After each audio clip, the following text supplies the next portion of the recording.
కోర్ట్‌లో దీప కళ్ళు తిరిగి పడిపోవటంతో అక్కడికి కంగారుగా కార్తీక్ అయితే వచ్చి, "దీప ఏమైంది? ఏమైంది? లెగు, లెగు" అని చెప్పేసైతే కళ్ళకు నీళ్లు కొట్టి మరీ లేపుతూ ఉంటాడు. అది చూసిన లాయర్ అయితే, "చూసారు కదా జడ్జి గారు ఇప్పుడు ఏం జరిగిందో? తన భర్త ఎదురుగానే ఉంటుండగానే ఈ కార్తీక్ వచ్చి తన భార్యను లేపుతూ ఉన్నాడు. తను ఎంత బాధపడిపోతున్నాడో మరి.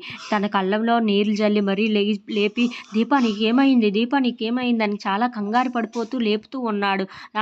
అది చూస్తేనే మనకు అర్థమవుతుంది కదా వీళ్ళిద్దరి మధ్యన ఎలాంటి సంబంధం ఉందో అని చెప్పేసి అయితే అంటూ ఉంటాడు. ఆ మాటలు వినగానే అక్కడ ఉన్న కార్తీక్ అయితే ఒక్కసారిగా షాక్ అయిపోయి, ఏంటి ఈ లాయర్ ఇలా మాట్లాడుతున్నాడు అని చెప్పేసి అయితే అనుకుంటూ ఉంటాడు. ఇంతలో అక్కడ ఉన్న నరసింహాన్ని చూపించి, నా క్లయింట్ ఎంత అమాయకుడో మీరే చూస్తున్నాడు కదా, తన భార్యను టచ్ చేసినా సరే తను ఏమీ అనకుండా సైలెంట్గా అయితే ఉండిపోయాడు. ఇంతలో అక్కడ ఉన్న నరసింహ అయితే సైలెంట్గా అలా ఉండిపోతూ ఉంటాడు. ఇంతలో అక్కడ ఉన్న లాయర్ అయితే, వీళ్ళిద్దరికీ సంబంధం ఉంది కాబట్టే ఇలా చేస్తున్నారు. అలాగే ఈవిడ ముందు చూడండి, ఈవిడ పెళ్ళి అన్న మాటకి విలువ లేకుండా చేసింది. పెళ్లి చేసుకుందే కానీ నా క్లయింట్ని ఎంతో బాధ పెట్టింది. అలాగే వేరే అతనితో సంబంధం పెట్టుకుంది.